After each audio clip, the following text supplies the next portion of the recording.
quando o Filho do Homem vier, em sua glória, cercado com os seus anjos, então se assentará no seu trono glorioso. Todos os povos da terra serão reunidos diante dele. E ele separará uns dos outros,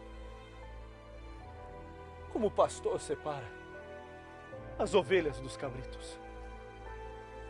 Então ele colocará as ovelhas à sua direita e os cabritos à sua esquerda. E dirá àqueles que estiverem à sua direita: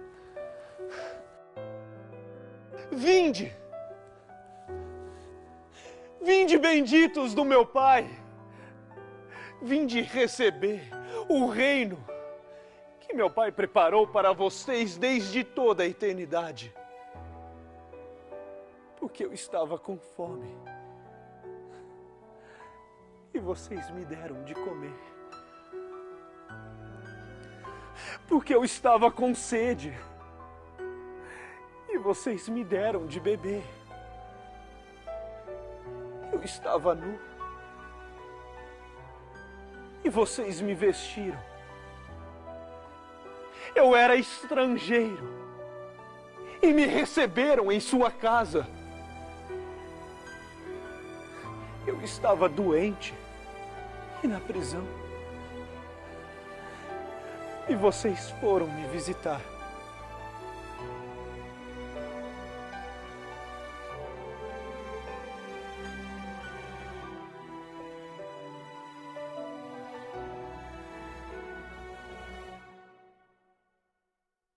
Senhor, quando foi que te vimos com fome e te demos de comer? Com sede e te demos de beber? Quando foi que te vimos estrangeiro e te recebemos em nossa casa? Te vimos nu e te vestimos? Quando foi que te vimos doente, preso, e fomos te visitar? Em verdade, eu garanto a vocês que todas as vezes que vocês fizeram isso ao menor do reino, foi a mim que vocês fizeram.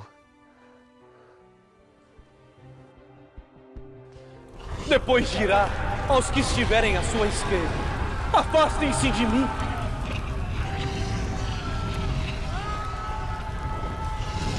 Malditos! Ide para o fogo eterno, preparado para o demônio e para os seus anjos. Porque eu estava com fome e não me deram de comer. Eu estava com sede e não me deram de beber.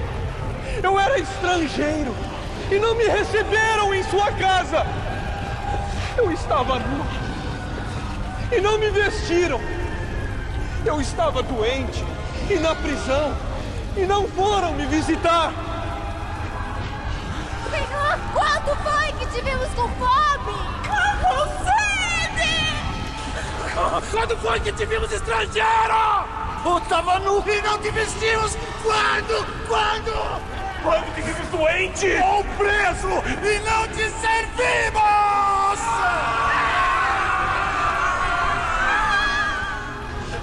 Eu garanto a vocês, todas as vezes que não fizeram isso a um desses pequeninos, foi a mim que não fizeram!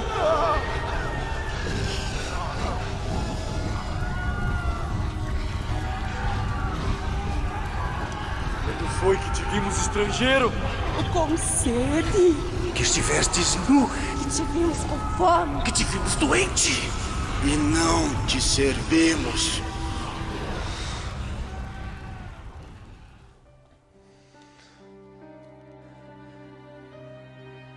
Portanto,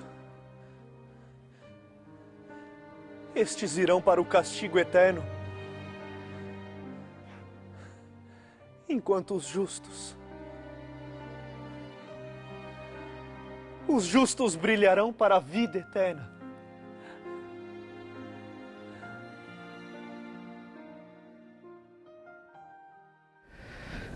Shalom. É o último domingo do ano litúrgico e a Igreja celebra a festa de Cristo Rei. Mas faz sentido hoje celebrar esta festa? De facto, celebrar a festa de Cristo Rei pode trazer à nossa mente conceitos como poder, dominação, grandeza, triunfo, riqueza, glória, honra, soberania. Será isto a realeza de Cristo? Jesus é Rei, mas o seu reinado é diferente dos nossos conceitos. É Ele próprio quem define a sua realeza. Os reis das nações imperam sobre elas e os que nelas exercem a autoridade são chamados benfeitores. Com vocês não deve ser assim.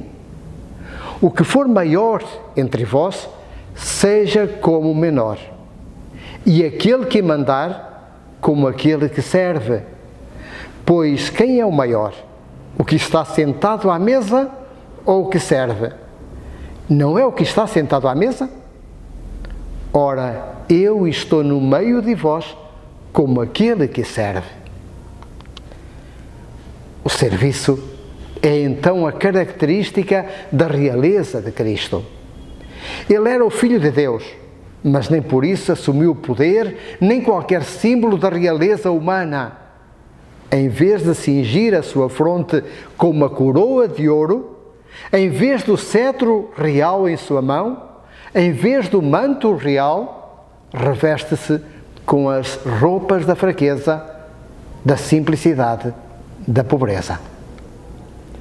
Na linha do Antigo Testamento, onde o rei era visto como um ungido de Deus para cuidar dos fracos, dos órfãos, das viúvas, dos expoliados, também Jesus faz uma clara opção preferencial pelos desprovidos da sorte, assumindo-se como esperança do sem esperança.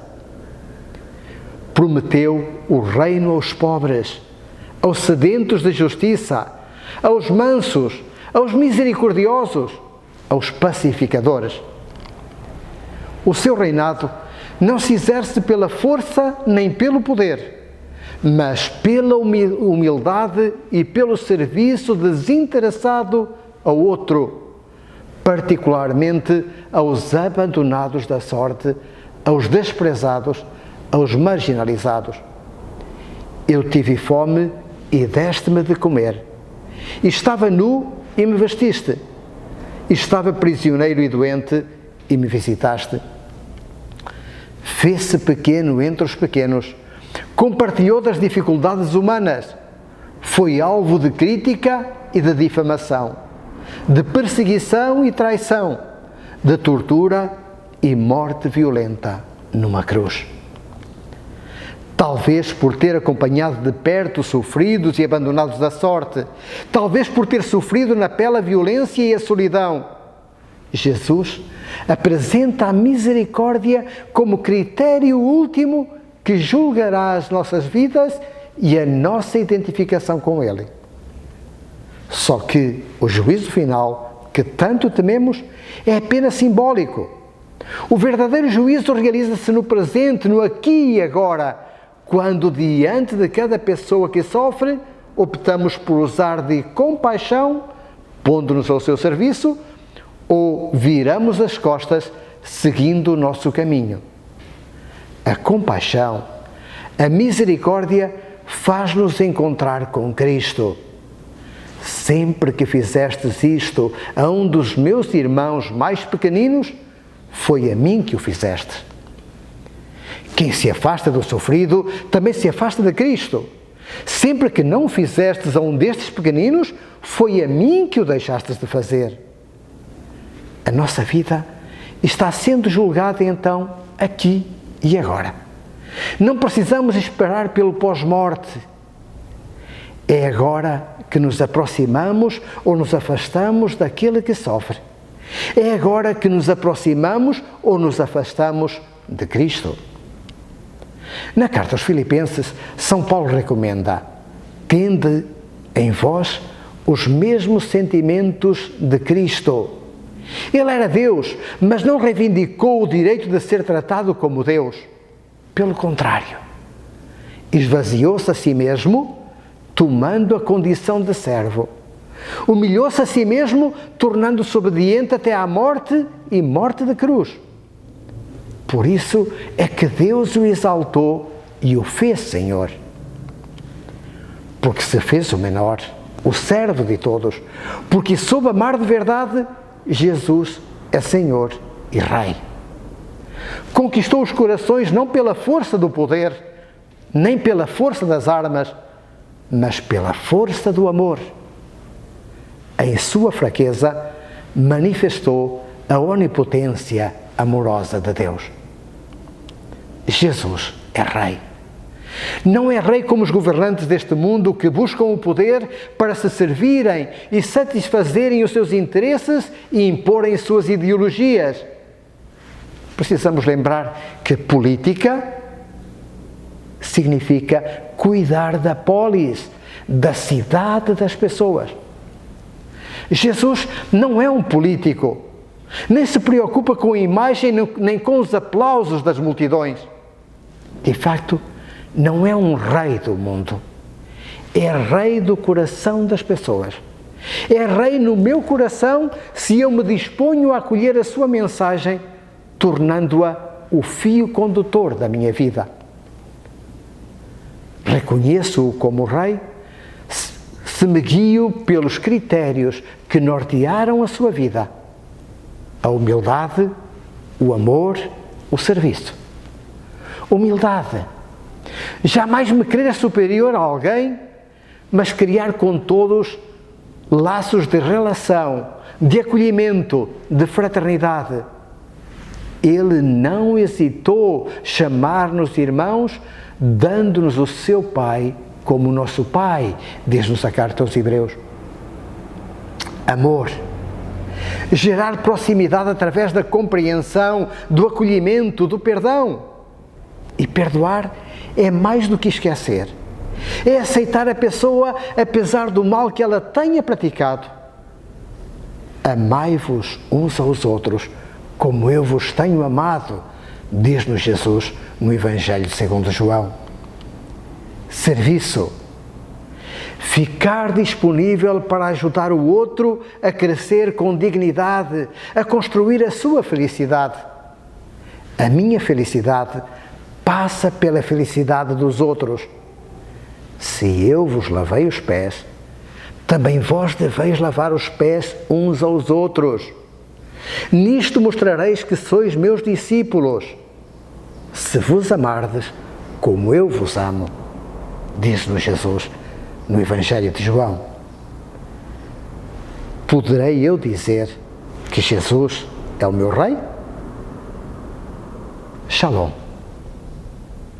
Vozes de paz estão se ouvindo. Vai pela estrada o peregrino. Rios de amor estão fluindo.